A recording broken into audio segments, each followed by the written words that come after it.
पिछले एपिसोड में हमने देखा कि राशि अपनी बचपन की बातों को याद करते हुए उसी बेड पर बैठे बैठे उसकी आंख लग जाती है जहां उसे बचपन में रागिनी जी सुलाती थी।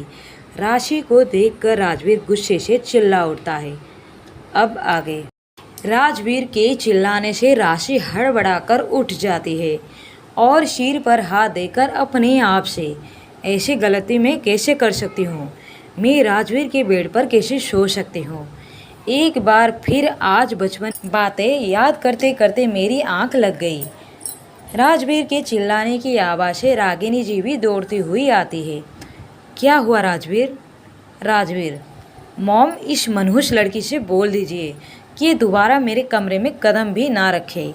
राजवीर की बातें सुनकर राशि दुखी हो जाती है और अपनी नज़रें झुका लेती है। रागिनी जी, राजवीर ये क्या तरीका है बोलने का? राजवीर, मॉम इसकी हिम्मत कैसे हुई मेरे बेड पर सोने के लिए? रागिनी, सोई नहीं होगी बेटा, वो बस कभी कभार अपनी बचपन की यादों में खो जाती है। वैसे भी बचपन में वो भी तो इसी बेड पर सोती थी। राजवीर, मॉम बचपन की बात कुछ और थी, वैसे भी मुझे नफ़रत है इसकी मनहूस शक्ल से। रागिनी, बस राजवीर, एक शब्द और नहीं, जाओ जाकर तैयार हो जाओ, तुम्हारे कॉलेज का वक्त हो रहा है। राजवीर अपनी मॉम से थोड़ा नाराज़ होता हुआ वहाँ से चला जाता है। रागिनी जी राशि से, उसकी बातों का बुरा मत लगाना, तुम्हें पता है ना हमारे ज़रूरत से ज़्यादा लाड़ प्यार ने उसे ज़िद्दी और घमंडी बना दिया है। राशि, नहीं आंटी, गलती तो मेरी ही थी। पुरानी बातों को याद करते हुए बैठे बैठे पता नहीं कब मेरी आंख लग गई। राजवीर का नाराज़ होना जायज़ है। रागिनी, अच्छा बाबा ठीक है, तेरी भी कॉलेज का वक्त हो रहा है, जल्दी जाकर नाश्ता बना। अभी राजवीर और तेरे अंकल पहुंच जाएंगे डाइनिंग टेबल पर। राशि, जी आंटी कहती हुई स्माइल करते हुए किचन में जाती है और कुछ ही वक्त में जमा होते हैं घर के सारे मेंबर डाइनिंग टेबल पर।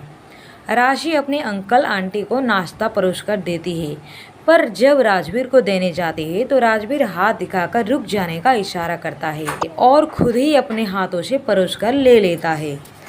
सब बैठकर खा रहे होते हैं कि रागिनी जी, थैंक्स गॉड रणधीर की राशि का इतने बड़े कॉलेज में एडमिशन हो गया। मैं हमेशा से चाहती थी कि मेरी राशि भी एसपी कॉलेज में पढ़े। कि बीच में ही राजवीर, क्या कहा आपने मॉम? SP college? दिन भर में यहाँ इसकी मनहूस शक्ल को बर्दाश्त करता हूँ, ये काफ़ी नहीं हुआ? आपने इसे मेरे ही कॉलेज में एडमिशन करवा दिया, मतलब जो कॉलेज में 5-6 घंटे चैन से सुकून से करता था, अब वो भी छिन गया। रणधीर जी राजवीर से गुस्सा करते हुए, राजवीर क्या प्रॉब्लम है तुम्हें राशि से? इसका एडमिशन फर्स्ट ईयर में हुआ है, तुम लास्ट ईयर में हो, तुम्हारे दोनों के क्लास अलग अलग है, अब तुम्हारे कॉलेज में भी न जाए। चुपचाप नाश्ता करो और राशि को अपने साथ लेकर कॉलेज जाना। राजवीर का गुस्सा 7वें आसमान पर था। डैड, यू मीन मैं इसे अपने कार में बिठाकर कॉलेज तक ले जाऊं? डैड, आप ऐसा सोच भी कैसे सकते हैं? अब मेरा यही काम रह गया है कि घर की नौकरानी को कॉलेज ड्रॉप करूं। रणधीर जी नाराज होते हुए, शट अप राजवीर, दोबारा ये नौकरानी शब्द अपनी जुबान पर न आए। जब तक राशि स्कूटी चलाना न सीख जाए तुम उसे कार में ड्रॉप करोगे, ओके? राजवीर ने बड़ी मुश्किल से अपने गुस्से को कंट्रोल में किया और हाँ में अपना सिर हिलाया, क्योंकि वो अपने डैड से ज़्यादा बहस नहीं करना चाहता था। वैसे राजवीर अपने मॉम डैड से बहुत प्यार करता था। अगर वो किसी से नफ़रत करता था तो वो है राशि, बेइंतहा नफ़रत, क्योंकि राजवीर को हमेशा से बचपन से यही लगता आया है कि राशि के घर में आ जाने से उसके माँ बाप का प्यार 2 हिस्सों में बँट गया। उसके माँ बाप उससे ज़्यादा प्यार राशि को करते हैं, ये एक ख़ास वजह है उसका राशि को नफ़रत करने का। बाकी राशि पर किए गए खर्चे का राजवीर पर रत्ती भर भी फ़र्क नहीं पड़ता। राजवीर अपना नाश्ता पूरा करके खड़ा होता है और राशि की ओर देखता हुआ, जाना है तो जल्दी निकल, तेरा ड्राइवर नहीं हूँ कि बाहर तेरा वेट करूँ, बोलता हुआ बाहर निकल जाता है। राशि अपना ब्रेकफास्ट पूरा करके अपना बैग लेती है और अपने अंकल आंटी के पैर छूकर आशीर्वाद लेती है। रागिनी जी, राशि, आज तुम्हारे कॉलेज का पहला दिन है, उम्मीद है बहुत अच्छा जाएगा। थैंक यू आंटी, पर हम ऑटो से कॉलेज चले जाते ना। आपने खामखा क्यों राजवीर को परेशान किया? रागिनी जी स्माइल करते हुए, बेटा यही तो हम नहीं चाहते कि तुम ऑटो या बस में जाओ। राजवीर तुम पर कितना भी गुस्सा क्यों ना कर ले, पर तुम उसके साथ सेफ हो। वो दिल का बहुत अच्छा है, बस थोड़ा सा जिद्दी और घमंडी है। अब तुम जाओ, नहीं वो फिर से तुम पर गुस्सा करने लगेगा। राशि हड़बड़ाती हुई, अच्छा आंटी मैं चलती हूँ, कहती हुई राशि घर से निकलती है। बाहर जाकर देखती है कि राजवीर कार के पास खड़ा है। राशि के सिर पर डर के मारे पसीना आने लगता है। वो कार के पास जा खड़ी होती है। राजवीर राशि को देखकर गुस्से से, अच्छा जादू चला रखा है तूने मेरे मॉम डैड पर, अब जाकर बैठ भी, या फिर जाकर तेरे लिए डोर खोलूं। डर के मारे राशि की जुबान से शब्द नहीं निकल रहे थे। वो चुपचाप कार के दूसरी ओर जाती है और डोर खोलकर बैठ जाती है। राजवीर भी बैठता है और पल भर के लिए उसे घूर कर देखता है। राशि अपनी नजरें झुका लेती है। राजवीर, एक बात यहीं से कान खोलकर सुन ले, कॉलेज पहुंचने के बाद ना तो तू मुझे जानती है और ना ही मैं तुझे।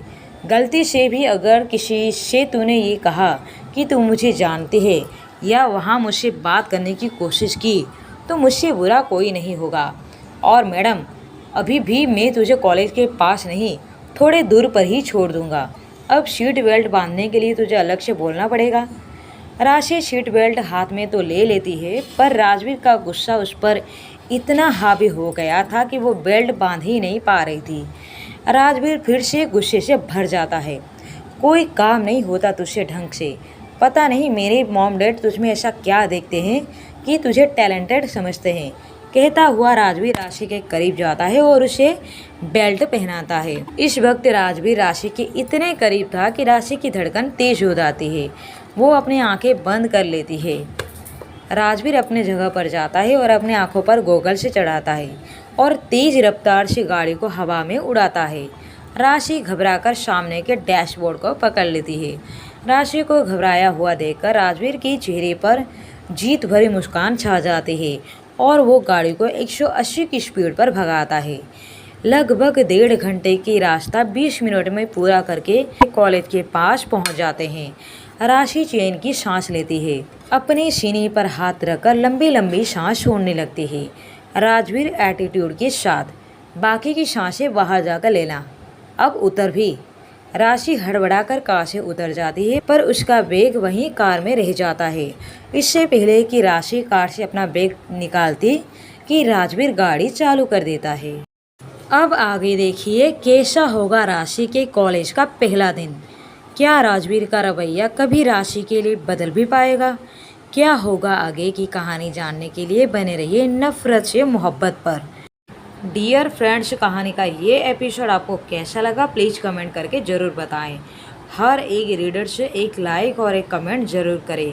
साथ ही अगर आप इस चैनल पर नए हो और अभी तक आपने इस चैनल को सब्सक्राइब नहीं किया है तो प्लीज़ कर ले, जिससे आपको कहानी का न्यू अपडेट्स ही मिलते रहेंगे। Thank you.